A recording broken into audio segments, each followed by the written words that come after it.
So no fancy lead-ins like last week, no lunch and learns going on. We're literally been 5 minutes for me. It's been 7 days for you. We're coming back to talk insurance and finish up our series on get up and run with respect to the bad advice we all too often see in the industry. With respect to the insurance, we're gonna hit three big things. Number one, and right out of the box, personally, my opinion, based on 20 years of experience, I'd be extremely leery of working with a person or company who leads or is known for insurance. I know that might strike some as offensive. I apologize, but it's just true. To me, insurance is there to help support. Absolutely, in many cases, there are some very special circumstances where it can, for some people, be used with an investment-like type capability, but nowhere near as widespread as we see just what amounts to a lot of product pushing, quotas. I've got a lot of friends who used to work at such companies, including a couple of former colleagues who will speak to that at length.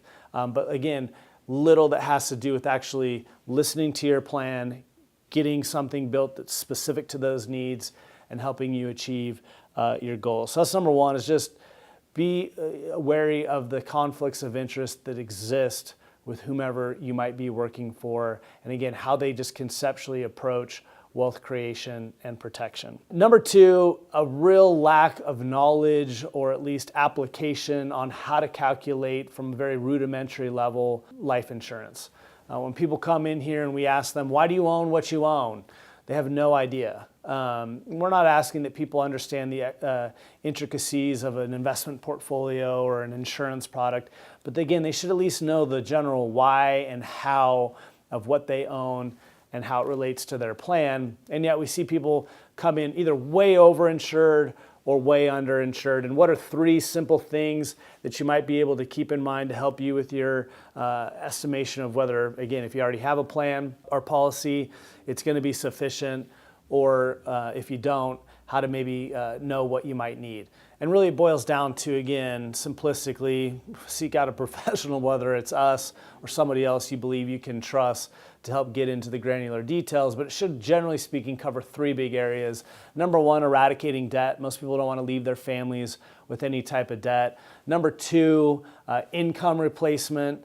Use a 4 to 5% of dollar value for maybe an annual income need that you might be able to take off of the proceeds from an insurance policy. And finally, special things. These could be college expenses that are impending. It could be a second vacation, or a vacation home that you want to be part of your family's future that need to be factored in. If you look at that and take this quick hypo just as an example, you might have $500,000 of debt of different types, mortgage, cars, etc. $500,000 of educational expenses, and or again, this dream second home brings you to that $1 million. We haven't even begun to replace income, which if we think of 100 grand would require a $2 million insurance proceeds. So really quickly, in short order, for a typical family, you could see how you could easily get to a $3 million policy. That leads into one of the classic abuses that we see time and time again in the insurance industry, which is this bait and switch of you can have your cake and eat it too. You can protect all your family and have this great investment vehicle as well. The simple truth is most people don't make enough money to put at that insurance product to even begin to bring any of those hypothetical illustrations into existence. We see time and time again where people have thrown tens of thousands of dollars over the years at these policies to get nowhere close to what they were promised. How does this all go down? Well, your typical insurance person is going to sit you down, show you a hypothetical illustration. It looks good. It looks wonderful. Hint number one is it's a hypothetical. Hint number two, though, is then you look at the price tag for that, and it's very, very high. And you say to them, I love this concept. I'm just not sure I can afford that type of a premium payment. No problem. We'll just carve down the premium. Well, the part that they just carved down usually has very little impact on actually their comp, but it has a huge impact on that hypothetical illustration they just showed you. And so what just happened there again is they sold you the concept, the theory, but practically speaking, you ended up with something radically different.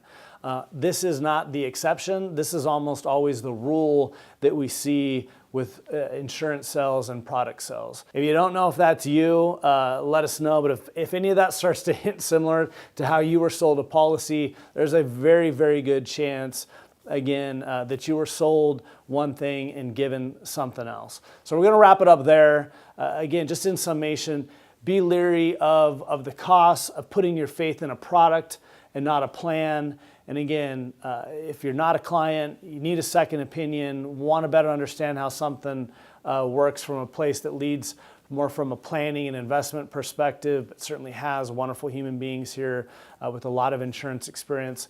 We'd be happy to talk anytime. For those of you who are clients who didn't even know we could help with your insurance, we're absolutely here to help do that as well. Thanks so much.